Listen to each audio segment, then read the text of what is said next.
Yarn, all about some great tips and tricks for making the most out of that day's most important meal. Hey, Michelle, welcome to the show.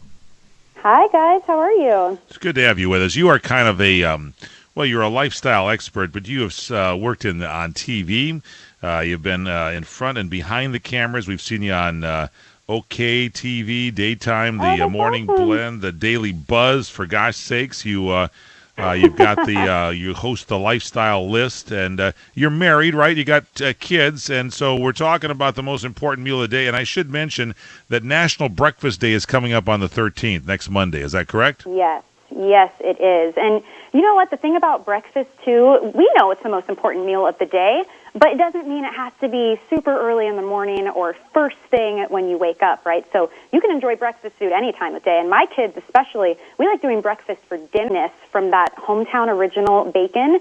So it's a perfect combination. And then you can set out different spreads. So I have butter and jam, and that lets your guests mix and match and customize, and it feels really special, but it's very simple to just set out all of those different ingredients and let everyone kind of take turns customizing their own dish. And making really good on those corn muffins. Making the corn muffins is very easy because it's all in a mix. Is that correct? That's correct. I mean, you're adding in your corn, you're dicing up your jalapenos, the bacon. Obviously, you have to try not to eat all of the bacon while you're making the recipe. Yes, that's tough. I'd say that's the hardest part. Honestly, it's simple. Another recipe I love is frittata, and I think people may shy away from that sometime because it looks so fancy and so beautiful, but they are very easy to put together. And I had to add ham to mine because it just gives it that heartiness and a little bit of salty flavor. You can add in anything you like. Spinach, you could do cheddar cheese. If you've got leftovers in your fridge, maybe you've got some sautéed veggies from the night before, you can just grab and kind of throw it all together, and it always turns out perfectly. If you want a shortcut, by the way, try to get ham that's already diced for you. There's a really great line from Smithfield. It's called Anytime Favorites, and they're already diced. So I can just open up the packaging and add it to my recipe. Saves so the whole time. idea is mixing the flavors, saving time. But again, frittata, I mean, it just looks fancy pants. So people will be very impressed by what you've created. I like that. What else? Got another one? Yeah. Okay, breakfast sausage. Do you guys like breakfast sausage? I do like sausage, sometimes more so than bacon. I like it. So what do you got for us? Yeah, it's good. Well, the whole idea here is to think of it as more than just a side dish, because it is great. I love it on its own. But sausage is one of those breakfast meats that will add so much flavor to your dishes. I'm really happy because right now there's brand new premium breakfast sausage that you can find. Smithfield creates links, rolls, and patties, so you've got lots of variety to choose how you want to incorporate it into your recipes.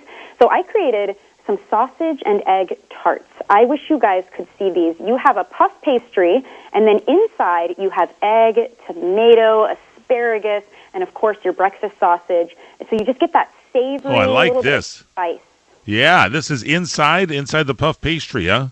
Oh, yeah. You just kind of push a little hole in there so you can put all your ingredients, and you can just pick it right up and eat it with your hands. Another fun thing, you have to have pancakes at brunch. Oh, yeah. So you could create a pancake stack using the sausage patties. So you do the little silver dollar pancakes, and you do pancake sausage, and then you can top it with a blueberry compote so you get that fresh, fruit flavor. But the compote, you can make that the night before. These are recipes that, again, you can prep ahead of time. You can throw it together right before your guests arrive. It's very simple. It's all about just keeping it easy and breezy, but we want lots of flavor here. Easy breezy, and I'm getting hungry. I'm getting hangry, actually. I'm telling you, this is delicious stuff. Now, you can use some of this stuff for leftovers, too, I would think, to make into some kind of deal, correct? Oh, I would absolutely do that. Like I said, I mean, the whole point of breakfast food is that it's so delicious you can eat it any time of day, and that's what I like to do a lot. So honestly, whether it's brunch or it is breakfast time or it's later in the day, again, these are easy ideas. If you really want to make your spread look nice, go with natural decor. I mean, we're coming up on springtime, right? So you could pick up some flowers, add them to your table. They just add some color and some life. Maybe your linens are spring colors. You will look like you have spent all weekend planning this, but, secretly, it was easy to put together, and everyone's going to love the food. You may end up hosting brunch all the time. I like this. Our paid lifestyle expert here, the Michelle Yarn, is doing some great tips for us here. She makes a living off putting these things together for us, and we're learning from you. And so the whole time it takes to put this together, how long does it take?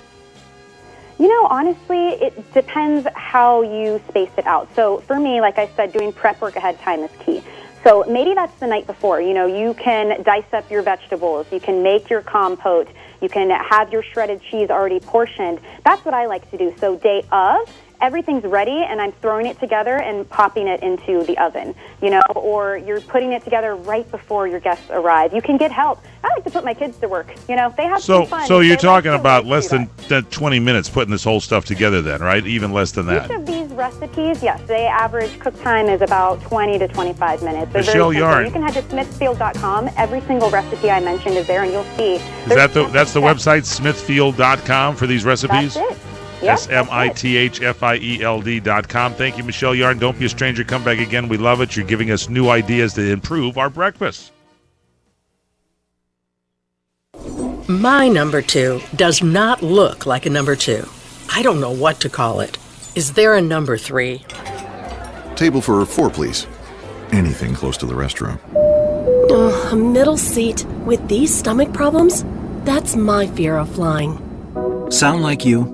If it does, you could be one of the many people with a digestive condition called exocrine pancreatic insufficiency, or EPI. Even if you don't know what EPI is, you might know the symptoms: frequent diarrhea, gas, bloating, stomach pain. If you have even just one of these symptoms, you could still have